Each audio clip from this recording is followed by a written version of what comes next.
بسم الله والحمد لله والصلاة والسلام على رسول الله وعلى آله وأصحابه ومن اتبع هداه وما توفيقي إلا بالله عليه توكلت وإليه أنيب أما بعد اللهم علمنا ما ينفعنا وانفعنا بما علمتنا وزدنا علما ورشدا وألحقنا بعبادك الصالحين. Donc, Alhamdulillah, on continue nos cours, nos séries de cours. Et là, on est dans le cours de Tajwid, dans l'explication de Al-Jazariya. À ma connaissance, en langue française, l'explication de Al-Jazariya, je ne pense pas que ça existe. Et même si ça existe, ça doit être très peu. Donc, moi, les cours de français que je fais en français volontairement, je les fais avec des livres de référence traditionnels dont on ne trouve pas d'explication en français. Bon, après, le contenu en soi, c'est le même, c'est du tajwid, d'accord? Mais le texte en lui-même, il est bien quand même de faire une sorte d'initiation aux gens pour déjà s'habituer à lire les livres de référence. Et je répète, l'objectif étant en même temps d'apprendre le tajwid, chose qui est obligatoire, comme on a vu dans les cours précédents, obligatoire pour celui qui a la capacité, d'accord? Euh, et en fonction de sa capacité. Et aussi, le deuxième objectif, c'est d'apprendre l'arabe. Je vous garantis que celui qui, en fait, qui a la soif d'apprendre les sciences religieuses qui sont liées à la révélation, parce que pourquoi on apprend le tajwid? C'est pour pouvoir lire le Coran. Pourquoi on va apprendre la aqidah? Parce que c'est pour connaître Allah subhanahu wa ta'ala. Pourquoi on va apprendre la science du hadith? Parce que c'est lié au hadith du prophète alayhi salam. Pourquoi on apprend la rhétorique? Parce que ça nous permet de mieux comprendre le Coran et de la Sunna. Et la rhétorique nous permet de comprendre beaucoup de sujets liés au fiqh, à la jurisprudence, et des sujets liés à la aqidah, d'accord? Parce que c'est la science de la rhétorique, c'est une science qui nous permet de comprendre mieux les textes, d'accord? Et d'éviter de tomber dans des erreurs, des innovations même, d'accord? Euh, le tafsir du Coran, on a envie de comprendre qu'est-ce qu'Allah nous dit dans le Coran, etc. Ça, c'est à travers toutes les matières que je propose. Et d'autres, Inch'Allah, que je compte proposer, mais comme je ne peux pas me démultiplier, j'aimerais bien, mais je ne peux pas, tu vois. Et en tout cas, voilà, moi, c'est ça. Mais le deuxième objectif, c'est d'apprendre l'arabe. Celui qui a la soif d'apprendre toutes ces matières, toutes ces choses, qui a la soif de mieux comprendre sa religion, je vous le garantis, il va apprendre l'arabe sans s'en rendre compte normalement. Il va apprendre l'arabe sans s'en rendre compte normalement. Maintenant, je répète, hein, ceux qui sont intéressés, comme j'en connais plein de frères qui sont intéressés par les sciences religieuses, le fiqh, etc., mais qui connaissent toujours pas l'arabe, alors il y a quelque chose de qui m'échappe chez eux. Je ne sais pas. Je ne sais pas comment ça se fait. Comment quelqu'un, il connaît la biographie prophétique, il connaît les hadiths, il connaît le tafsir, il connaît plein de choses, mais il ne sait toujours pas parler l'arabe. Ça me paraît étrange. D'accord? Euh, Pourquoi? Parce que la personne, elle n'est pas concentrée, tout simplement. Elle n'est pas concentrée sur ce qu'elle est en train d'écouter, sur ce qu'elle est en train de lire. D'accord? Alors que si elle était concentrée, elle apprendrait l'arabe sans avoir besoin d'aller à l'école. La vérité. Après, c'est vrai que tout le monde ne fonctionne pas pareil, mais c'est comme ça que ça se passe. Il faut être concentré sur tout ce que vous lisez, sur tout ce que vous entendez. Et le mieux, c'est quand vous mémorisez en premier lieu le Coran. Donc, lorsque vous mémorisez le Coran, ben, vous l'avez dans la tête, le Coran. Maintenant, concentrez-vous sur la traduction. Donc, chaque mot que vous dites, vous vérifiez, ça veut dire quoi ça? Pourquoi tabbat yada abi lahabin wa tabba ma aghna anhu maluhu. Donc, des fois, on va dire, il y a maluhu, et dans d'autres versets du Coran, on va dire maluha, ou bien maluhum, ou bien amwaluhum. Tu réfléchis comme ça. Wama kasab. Wama kasab. Kasab, on a vu ça dans les cours de Aqida, al-kasb, le fait d'acquérir quelque chose, al-kasb. Sayasla naran. Le mot yasla, il revient plusieurs fois pour ceux qui connaissent Juz Amma. Euh, Fayuslihi saqar. D'accord? Donc ce mot-là, il revient souvent. Euh, Wamra'atuhu.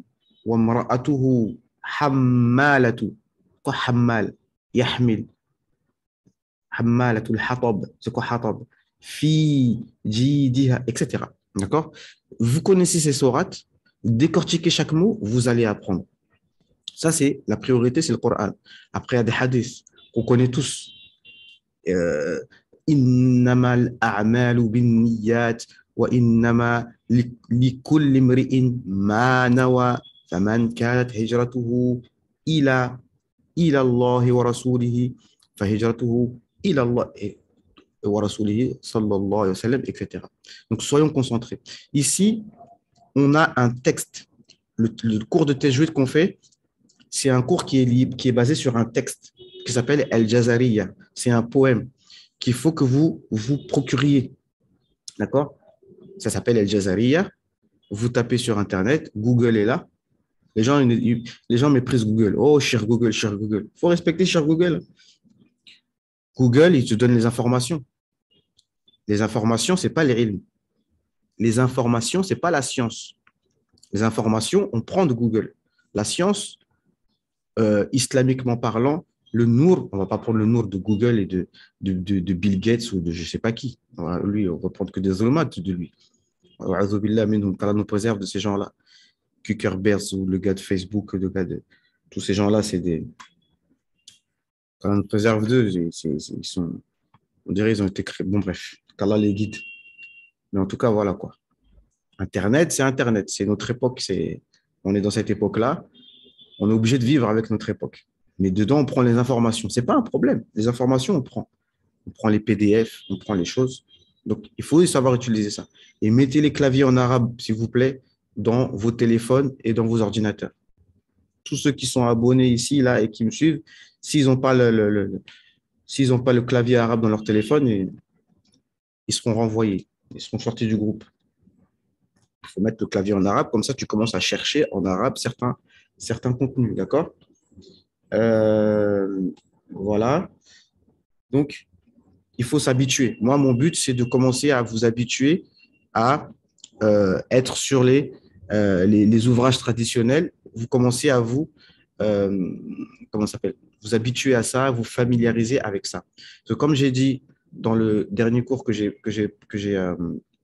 publié, l'élève en sciences doit savoir exactement ce qu'il veut et ce dont il a besoin. Tu dois savoir, c'est à toi de tracer ton chemin. Donc, tu dois savoir quel ouvrage tu veux étudier.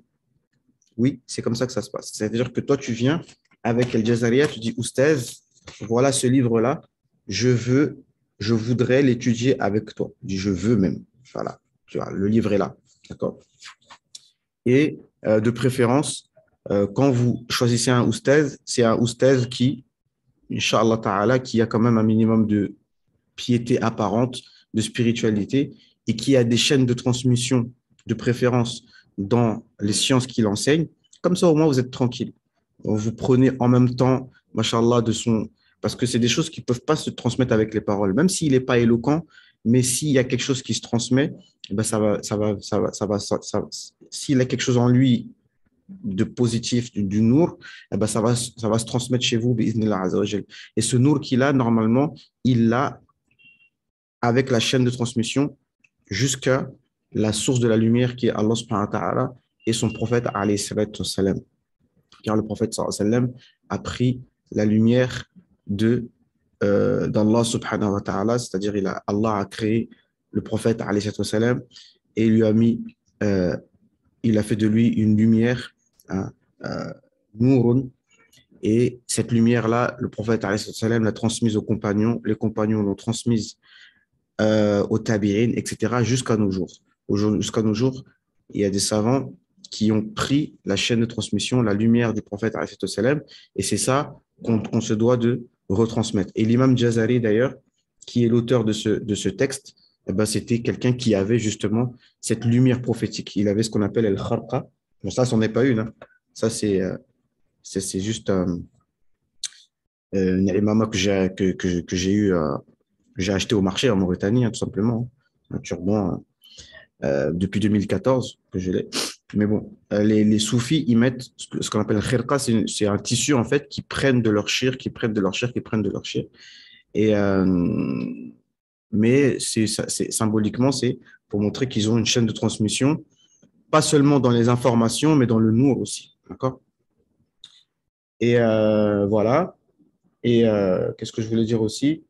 Voilà, qu'il a cette chaîne de transmission. Ouais, et je voulais dire aussi que, vous savez, moi-même, je réfléchis sur mon cas. Moi, j'ai pas envie de vous mentir, vous faire croire que je suis un oustez qui est pieux, qui a vu des choses et tout. Moi, je suis tout à fait normal. D'accord? Vous êtes peut-être peut-être sûrement, des fois, les gens simples et modestes, ils sont souvent meilleurs, ils ont un meilleur cœur que les gens qui se prétendent être des gens de science et qui prétendent avoir euh, passé leur classe, naam.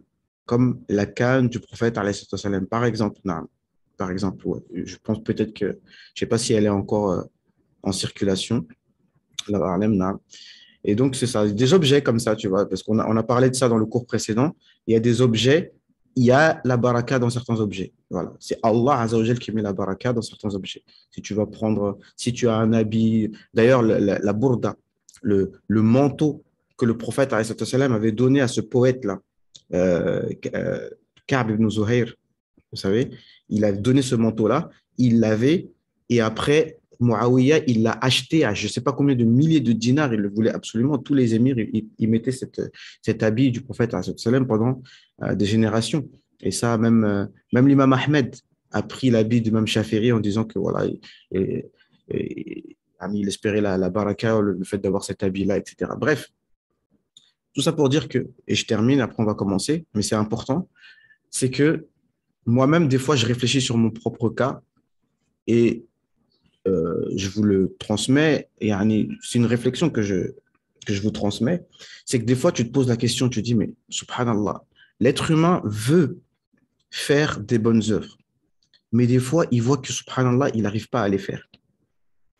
Et tu te dis, mais comment ça se fait? Pourquoi? Pourtant, je connais, je sais que je ne dois pas faire ça, je sais que je dois faire ça, mais je le fais, quand même, je ne le fais pas. Eh bien, la réponse, c'est que, en fait, c'est quelque chose qu'on ne peut pas, qui sort de notre contrôle en réalité. Et donc, pour puiser cette lumière-là, eh ben, tout simplement, c'est pas avec des informations qu'on va entendre ici et là qu'on va pouvoir. C'est pas qu'une question d'information dans le cerveau qui va nous faire des œuvres, parce que nous sommes pas des ordinateurs. Faut bien comprendre ça. Nous sommes des humains. Salam alaikum. Mais euh, le fait de fréquenter, d'être proche de quelqu'un qui est pieux, eh ben c'est ça, bi'iznillah, qui va faire que euh, tes actions vont changer. D'accord? Et aussi garder des actions de lumière quotidiennement. D'accord? Les askars réguliers, c'est ça aussi qui joue. Il ne faut pas jouer avec ça. Ça veut dire ça, il faut essayer de les garder, de se nourrir spirituellement avec les askars le matin, les askars le soir. Et bi'iznillah, comme ça, en étant constant sur ça, en plus des obligations, eh bien, on va évoluer. Et c'est ça qui est le plus important. OK, les frères? Naam. Et une toute dernière chose, que ceux qui sont dans le Teblir, eh ben, ils ont cet encadrement et ce soutien permanent. Ceux qui connaissent le Teblir, ils savent que c'est en permanence qu'on se remotive. On ne se dit pas, non, les gens, ils connaissent, c'est bon, on n'a plus besoin de répéter. Non, non, on répète tout le temps. C'est-à-dire le ta'lim, par exemple, et je termine, le fait de lire les hadiths prophétiques de motivation de Riyad Salihin régulièrement, tous les jours, en famille, avec notre épouse, avec nos enfants, avec les frères. C'est-à-dire des assises que de motivation. Le ilm, c'est encore autre chose. Mais les assises de motivation, ça doit être quotidien. Et ça, les gens de Téblir le répètent tout le temps, tout le temps, tout le temps. Donc, même si vous n'êtes pas de Téblir ou vous êtes pas, ou vous considérez que c'est une innovation, mais sachez que si vous voulez évoluer spirituellement, il faut tous les jours des assises, un temps pour se motiver et pour prendre la lumière. Et la lumière, elle n'est pas autre part que dans les paroles d'Allah Azza wa Jal et dans les hadiths du prophète Azza wa Sallam. Donc, on lit notre Coran, on lit le Coran quotidiennement, pas que pour apprendre, parce qu'il y en a qui lisent le Coran que parce qu'ils ont des cours de Coran. Attention, il faut lire le Coran par adoration. Normalement, on finit le Coran tous les mois, normalement. D'accord? Et on puise la lumière du Coran. Et aussi, on puise la lumière des hadiths du prophète. On lit les hadiths. D'accord? Le hadith n'a pas le même statut que le Coran. Ce n'est pas une adoration en tant que telle de lire les hadiths comme on lit le Coran, mais les hadiths, il faut les lire aussi. Les pieux prédécesseurs le faisaient tout le temps, c'est-à-dire que les Bukhari, Muslim, ce sont des livres qu'ils lisaient perpétuellement. Ça veut dire qu'ils faisaient des tours perpétuellement de Bukhari, de Muslim. Et Riyad Salihin, c'est un concentré de tout ça. Riyad Salihin, il y a un secret dans ce livre-là. D'accord? C'est pour ça qu'on ne lâche pas ce livre, parce qu'il y a un secret dans ce livre, c'est la base de la spiritualité. Et l'imam Nawawi lui-même avait cette chaîne de transmission de spiritualité. Et ce livre-là, il l'a conçu sur cette base-là. Donc, il y a des versets, il y a des hadiths. Tu lis ça, là, tu nourris ton cœur. OK? Donc, allez, bismillah. Bismillah, alhamdulillah, wa salatu wa salam ala rasulillah wa ala alihi wa ashabihi wa man ittaba hudahu wa ma tawfiqiya illa billah alayhi tawakkaltu wa ilayhi unibu. Donc, on était arrivé au makharij al-huruf. Makharij al-huruf, on avait commencé. Donc, je vous le dis, à vous de mémoriser ce texte, d'accord, par cœur, et de le comprendre en arabe, et comme ça, vous allez évoluer, bi'idhnillah. Donc, on est arrivé, makharij al-huruf 17 ala alladhi yakhtaruhu. Le cours a parlé de quoi? J'ai tout raté, on dirait. Non, non, non. En fait, là, on vient juste de commencer. Tout ce qu'on faisait là, c'était l'échauffement. Tout ce qu'on faisait là, c'était l'échauffement. Donc là, maintenant, on commence le cours de Tajwid et tu verras tout ce qu'on a fait auparavant. Quand tu écouteras, Inch'Allah, la rediffusion, tu verras que c'était de la motivation, des paroles très importantes de motivation, de spiritualité et de échauffement, quoi. Voilà. Donc, on commence. مخارج الحروف 17 على الذي يختاره من اختبر فالألف الجوف وأختاها وهي حروف مد للهواء تنتهي ثم لأقصى الحلق همز هاء ثم لوسطه فعين حاء أدناه غين خاؤها والقاف أقصى اللسان فوق ثم الكاف. Donc en fait on était arrivé à là. On a dit les lettres. Et Inch'Allah, quand j'aurai le temps, je vous ferai Inch'Allah, des résumés par écrit et des exercices et des questionnaires pour voir si vous avez suivi, d'accord? On a dit les lettres, les points d'articulation des lettres, il y en a 5 principales. Il y a des lettres de la gorge, on a fini avec ça. Il y a 6 lettres de la gorge, d'accord? Sur la gorge, il y a 6 lettres. Donc, je ne détaille pas tout, revenez au cours précédent. Il y a des lettres de la langue. D'accord? Il y a les lettres des lèvres, ça fait 3. Il y a des lettres qui sortent du nez, c'est les lettres de la runna, ça fait 4. Et les lettres, en fait, qui sortent du creux de la bouche, c'est les lettres de mad. D'accord? A, ou, I. Je ne parle pas du hamza. Hein. Le hamza, c'est la gorge. A, I, ou. Mais une fois que tu as dépassé le hamza, ou n'importe quelle lettre, la lettre de la prolongation, elle n'a pas de point d'articulation, en fait. Ici, فالألف الجوف وأختها وهي حروف مد للهواء تنتهي. Ça se termine dans l'air. Donc là, il n'y a pas de point d'articulation. Un point d'articulation, c'est une chose sur laquelle elle se, comme son nom l'indique, d'accord? OK? Donc, concentrez-vous. Revenez sur les cours précédents pour bien comprendre. Donc, on avait fini avec les lettres de la gorge, d'accord?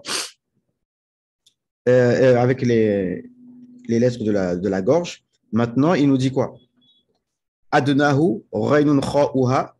Donc, on a fini avec le rayn et le kha. On avait fini par dire que le rayn et le kha, c'est les lettres les plus proches de la langue. Parce que tu vois, la gorge, il y a 3 compartiments. Il y a le haut, il y a le milieu et il y a le fond. D'accord? Donc, on a fini avec tout ça. Maintenant, on va arriver aux lettres de la langue. Donc, ici, bon, Je vais faire un effort. Je vais essayer de vous mettre en montage si j'ai le temps, tout ce qu'il faut, mais tout ça, vous trouvez ça sur Internet. Ici, ça, c'est le livre de le père d'un de mes chouyours et un des chouyours les plus connus en France, masha'Allah, Cheikh Farid Ouyaliz, qui a fait, masha'Allah, ce livre de Tajwid en français. Moi, j'ai étudié avec son père dans la ville de Dreux en 2005 et qu'Allah les préserve tous, les chouyours de Dreux. C'était une école justement de Téblir, justement, et dans laquelle on faisait le Coran. C'était, machallah, des meilleurs moments dans ma vie. En même temps, tu es dans l'ambiance du Téblir, en même temps, tu apprends le Coran. Machallah, c'est quelque chose. Et bref, et donc, ici, il y a tous les dessins, etc. En tout cas, je pense que tout ça, c'est consultable sur Internet. Donc ici, la langue, qu'on a dit, il y a 5 points d'articulation principaux. Et sur chaque point d'articulation, comme vous l'avez remarqué, il y a plusieurs compartiments encore. C'est comme un bâtiment dans lequel il y a plusieurs appartements. Dans la gorge, il y en a 3. Sur la langue, c'est comme un bâtiment, mais euh, il y a plusieurs points d'articulation et plusieurs appartements à l'intérieur. D'accord? Donc, il y a le fond de la langue, il y a le milieu de la langue, il y a des lettres du bout de la langue, etc.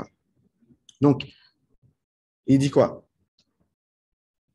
أدناه غين خاؤها والقاف أقصى اللسان فوق ثم الكاف والقاف أقصى اللسان. Quand on entend أقصى, ça veut dire le fond, comme Masjidul Aqsa, la mosquée éloignée. Naam. Donc, le fond de la gorge, c'est vraiment la partie la plus au fond de la langue maintenant. C'est le qaf. Donc, qa, qa, qa, pi, qu. Là, par contre, Inch'Allah, en privé, il faudrait que je vous écoute comment vous récitez. Il faudra qu'on fasse une assise en privé de correction de la prononciation, Inch'Allah ta'ala. Aqsa lisan, fawqu, thumma al-kaf. Et le kaf, il est très proche du qaf. Donc, il y a le qa et ka. Qa, ka. Ka, c'est exactement comme le français. Ka, ki, ku. Par contre, le qaf, c'est différent. D'accord? Le qaf, c'est un peu plus au fond. Et là, c'est beaucoup plus pointu. Qa, qa, ak, qa, ak, qa. Naam. Donc, ثم مخرج الثاني وهو الحلق ويخرج منه 6 أحرف وغين خاء ومن أدنى الحلق ثم ينتقل بعد ذلك إلى مخرج اللسان فيبدأ بحرف القاف من أقصى اللسان إلى داخل الفم ثم الكاف أسفل القاف إلى خارج الفم. Donc, en fait, ce qui vous sera demandé, si vous voulez vraiment bien apprendre, c'est d'apprendre aussi la définition en arabe. Et à travers cela, vous apprenez la traduction en français et comme ça vous fait des cours d'arabe en pratique. Ici, il a makhraj al-lisan fayabda'u biharf al-qaf min aqsa al-lisan ila dakhil al-fam. Donc, du fond de la gorge à l'intérieur de la bouche. Thumma, ensuite, al-kaf asfal al-qaf. Donc, ensuite, le kaf est en dessous du qaf, il a kharij al-fam, à l'extérieur de la bouche. Donc, le qaf est plus à l'intérieur de la bouche et le kaf est plus à l'extérieur, vers l'extérieur. C'est ça qu'on peut dire. Qu'est-ce qu'il nous dit ici en français? Aqsa al-halq, al-lisan. Aqsa al-lisan, le fond de la langue au contact du palais mou. C'est ça qu'ils nous disent. Aqsa al-lisan, le fond de la langue au contact du palais mou. Ça, c'est le qaf. Et le kaf, le fond de la langue au contact du palais mou et dur. Voilà ce qu'ils nous disent. Donc, il y a le palais mou. Vous savez, si tu rentres à l'intérieur de la gorge, ça va devenir mou. Alors que là, le palais, comme vous voyez, c'est dur. D'accord? Mais quand on rentre au niveau de la gorge, c'est mou. Voilà. Donc, le qa, c'est plus au niveau du palais mou. Mais le kaf, il est au niveau du palais mou et dur. Non. Ensuite, أسفل فالوسط فجيم الشين يا alors on va lire toutes les lettres de la langue والضاد من حافته إذ ولي للضراس من أيسر أو يمناها واللام أدناها لمنتهاها والنون من طرفه تحت اجعل والراء يدانيه لظهر أدخل والطاء والدال وتا منه ومن عليا الثنايا والصفير مستكن منه ومن فوق الثنايا السفلى والضاء وذال وثال العليا من طرفيهما ومن بطن الشفة فالفاء مع اطراف ثنايا المشرفة. أيوة. Donc ça, c'est toutes les lettres de la langue. Ensuite, les lettres de la lèvre. من طرفيهما ومن بطن الشفة فالفاء مع اطراف الثنايا المشرفة للشفتين الواو باء ميم وغنة مخرجها الخيشوم. Donc ici, rien que tout ce qu'on vient de lire là, on a lu, on a fini les lettres de la langue et il a parlé des lettres des lèvres. D'accord? Les shafatayn, waw, ba, mim. Naam. Wa ghunnatun, makhraju al-khayshum. Et la ghunna, c'est du nez. Donc, on reprend. Donc, effectivement, normalement, il faut que vous ayez le texte sous les yeux. Inch'Allah, moi, au niveau des trucs techniques, là, je suis pas très. Moi, je suis un peu un villageois, mais on va essayer de se moderniser un peu. La prochaine fois, promis, je vous mettrai les textes sous les yeux. Je sais que c'est beaucoup plus quand même agréable à suivre quand c'est comme ça. Non. Donc ici, mais je vous répète que pour bien suivre, il faut déjà que vous, en amont, le texte que je suis en train de faire, vous l'ayez déjà même appris. Et comme ça, l'explication, c'est juste un plus pour être sûr que vous avez bien compris. C'est comme ça qu'on doit travailler. Non. Donc, on a fini avec le qaf et le kaf. Ensuite, wal wastu fajimu shinu ya. Wal wastu. Maintenant, on arrive au milieu de la langue. Hein? Le milieu. Donc, ça, c'est les lettres. On a dit il y a les lettres de la langue, mais dedans, il y a plusieurs compartiments. On a fini le fond de la langue, le qaf et le kaf. Maintenant, le milieu de la langue, il y en a trois. Wal wastu. Hein? Wasat. Vous savez tout ce que c'est? Wasatiyya, le juste milieu. Wasat. وَكَذَلِكَ جَعَلْنَاكُمْ أُمَّةً وَسَطًا. Vous voyez? Je pense qu'on a, peut-être certains d'entre vous connaissez déjà le mot wasat, wasatiyya, et vous voyez comment on pratique les mots. Donc, quand on va arriver au mot wasat, Oustaz, ça veut dire quoi wasat? Comment tu peux me demander c'est quoi wasat? Toi-même, tu lis ça dans le Coran, toi-même, ça se trouve même, tu emploies ce mot-là. Non, il faut le wasatiyya, il faut le juste milieu. D'accord? Wasat, ça veut dire le milieu. Mais dans un autre sens, comme on a vu dans le tafsir, le milieu, finalement, ça veut dire le mieux. Parce que quelqu'un qui évite l'excès de droite et l'excès de gauche, celui qui n'est pas d'extrême droite et celui qui n'est pas d'extrême gauche, eh ben, c'est quelqu'un qui est du juste milieu, et quelqu'un qui est du juste milieu, ben, c'est quelqu'un qui est bien. C'est pour ça que dans le Coran, Allah il nous dit Ummatan wasat, wasat, vous êtes une communauté du juste milieu, mais ça veut dire une communauté bien, parce que vous êtes bien. Quelqu'un qui est du juste milieu, ça veut dire qu'il est bien. D'accord? Il n'a pas d'excès. Non. Comme les autres ummas, on peut avoir. Non. Donc, wal wastu, donc normalement wasat, mais des fois dans les poèmes, il change un peu les mots pour que on appelle ça l'équilibre du poème. Wal wastu, fajim, shin, ya. Donc le jim, adj, h et ya. Donc ce sont les lettres du milieu de la langue. Non.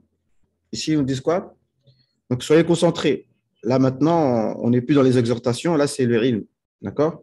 Je voudrais, ceux qui veulent suivre le cours de Tajwid, je voudrais que, comme on a dit, je vais essayer de faire un groupe, peut-être Telegram, privé, je ne sais pas comment je vais faire en fait, je ne sais pas comment faire pour faire en sorte de faire un bon suivi en fait avec les frères qui veulent suivre le cours de Tajwid. Je ne sais pas comment faire. J'arrête pas de réfléchir, mais comme j'ai des lacunes techniques, je ne sais pas comment vous bloquer. Bref, je voudrais, moi, que chaque personne soit capable de donner la définition de chaque lettre, d'accord? Ici, ils nous disent quoi? وسط اللسان, donc on a dit le jim shin ya. وسط اللسان ثم الجيم والشين والياء غير مادية. Donc le ya غير مادية. Dans le télégramme, je pense que ça serait bien là. Donc le ya, pas le ya, pas le ya qui est après la lettre avec kasra. On ne parle pas de celui-là, d'accord? On ne parle pas de bi, ti, si, ji. Non, on parle du ya, la lettre ya. D'accord? Jim, shin, ya, غير مادية. من وسط اللسان, من وسط اللسان. ثم الضاد من حافته مع ما يواليه من الأضراس يمينا أو يسارا ثم اللام. OK, donc pas détaillé. Donc, tout simplement, jim, shin, ya, c'est le milieu de la langue. Non, avec le milieu du palais. Donc, le jim, le milieu de la langue avec le milieu du palais. Pareil pour le shin, le milieu de la langue avec le milieu du palais. Et le ya, le milieu de la langue avec le milieu du palais. Non. وسط اللسان مع وسط الحنك الأعلى. من وسط اللسان مع الحنك الأعلى. الحنك, c'est le palais. D'accord? C'est le palais. Mémoire, écoutez bien. Vous savez, vous connaissez tous ici la sunna du prophète alayhi salam qui consiste à prendre, pour un nouveau-né, de prendre, il met des dates dans sa bouche et il le met dans la bouche du nouveau-né. Et je crois qu'on appelle ça at-tahnik. D'accord? Et le mot tahnik, c'est un mot qui signifie en fait tout ce qui est en relation avec les enfants pour leur apprendre. En Mauritanie, pour le terme qu'ils emploient pour dire que tu apprends à un enfant à lire l'alphabet, à lire l'arabe, etc., ils appellent ça tahnik, un truc comme ça. Je ne sais plus le mot exact, mais c'est un mot tahnik. Et il y a des livres comme ça qui s'appellent tahnik al-atfal, c'est-à-dire que tu leur dictes les choses comme ça, d'accord? Parce que ça vient du palais, c'est-à-dire que tu leur mets dans la bouche les mots. Dis après moi, dis après moi, Bismillahirrahmanirrahim. Il répète Bismillahirrahmanirrahim. Ça s'appelle tahnik, comme ça, d'accord? Parce que ça vient du palais. Donc ici, le milieu de la langue avec al-hanak al-a'la, avec le palais supérieur. Donc ça, c'est le jim. Le shin, pareil. Min wasat al-lisan ma'a wasat al-hanak al-a'la, avec le milieu du palais supérieur. Le ya, pareil. Min wasat al-lisan ma'a wasat al-hanak al-a'la wa taqaddama سبب التفريق بينهما وبين الياء المادية. نعم. Et il avait parlé de la différence entre le ya ici et le ya al-maddiya. نعم. Tout simplement, hein, là c'est simple, mais le fait de connaître les points d'articulation, ça va nous servir lorsque vous réciterez le Coran, Inch'Allah, soit sur votre oustaz ou soit si on a le temps, si vous récitez sur moi. S'il y a une faute de prononciation, je saurai comment vous corriger avec des termes techniques. Pas la peine que moi je dis mets ta langue un peu plus par là, non, un peu plus comme ça. Non, non, non. Non, il faut que les termes soient déjà normalisés. Attention, ici, tu n'as pas bien mis avec le milieu de la langue et tu n'as pas bien mis avec le milieu du palais supérieur. Donc, on va parler directement avec des termes, les termes qui sont déjà normalisés. D'accord?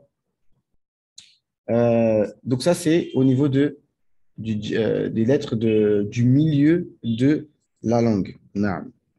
Ensuite, toujours les lettres de la langue, le dad, le fameux dad. La langue arabe, on l'appelle l'uratu dad, c'est la langue de dad.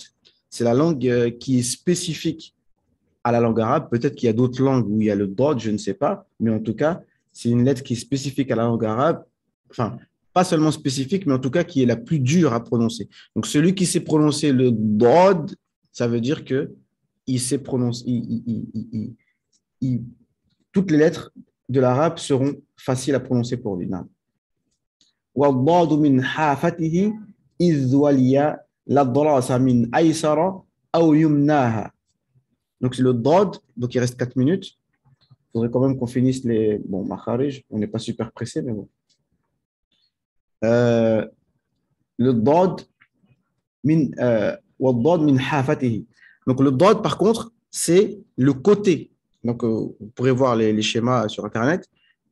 On a la langue, d'accord?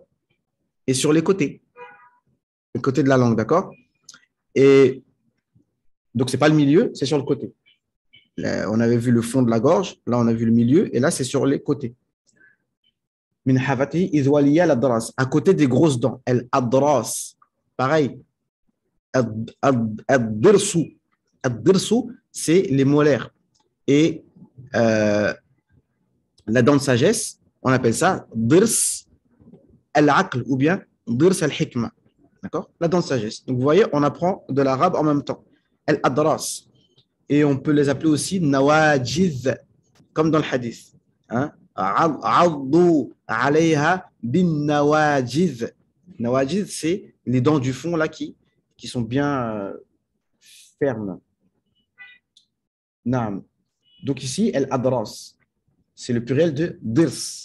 Naam. On dit quelqu'un, huwa dirsun qati'. Ça veut dire qu'il a une dent tranchante. Ça veut dire qu'il y a quelqu'un qui est très dur.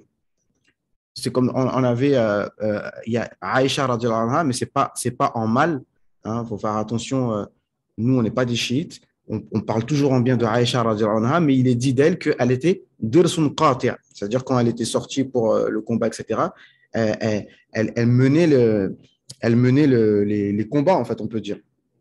Et elle était très ferme. Donc, on appelle ça dirsun qati'a, une dent tranchante, dans le sens où elle savait être ferme sur certaines choses.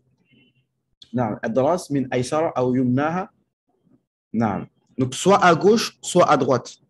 D'accord? On peut choisir. Alors, le ضاد, الضاء, الضاء. Donc, soit ça va être à gauche, soit ça va être à droite. الضاء, الضاء. D'accord? C'est là que le point d'articulation du ضاد. نعم. من أيسر أو يمناها. Soit à gauche, soit à droite. نعم. Donc, le ضاد, l'un des deux côtés de la langue, ou les deux ensemble, avec les molaires supérieurs. La partie jaune du dessin indique l'endroit où se colle la langue et la partie bleue indique celui où s'exerce la pression. Donc ça, je vous montrerai après. Non. La partie des deux côtés de la langue concernée par cette lettre, en jaune, bon, bref, on verra ça après. Non. Al-Bod. Donc ça, toutes ces choses-là, en réalité, c'est toujours dans le tajwid, on vous dit, et dans toutes les sciences, c'est que ça se prend directement de la bouche du professeur et de préférence en présentiel pour que vous puissiez réciter les lettres et que moi j'écoute et que je valide que voilà, vous avez bien prononcé.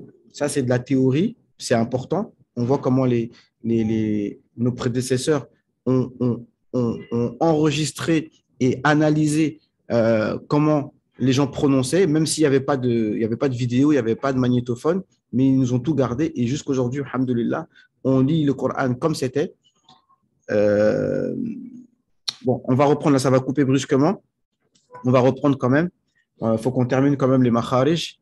Et la prochaine fois, on va faire sifat al-huruf, Inch'Allah. Donc, on se revoit tout de suite, Inch'Allah, tout de suite.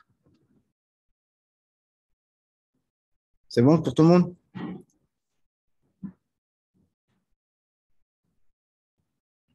Confirmez-moi que est-ce que vous me suivez là? Naam, oui, c'est bon de Jalil. À tout de suite, Inch'Allah.